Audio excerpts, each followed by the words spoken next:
How to fix CASAP error code 503. So the very first thing you want to do is to head over to the settings of a device. Move into General. Head over to iPhone Storage. In this section, search for the application CASAP and then head over to it. Once you are in here, what you want to do is click on Offload App.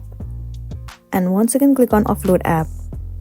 Well, it means clearing the cache and the storage of this application. Clearing the cache and storage will remove all of the unwanted bugs, and it will make your application run smoothly. It might also fix the issue that you have been facing. But if you are still facing the issue, then what you want to do is simply uninstall the application from your device and then reinstall it again.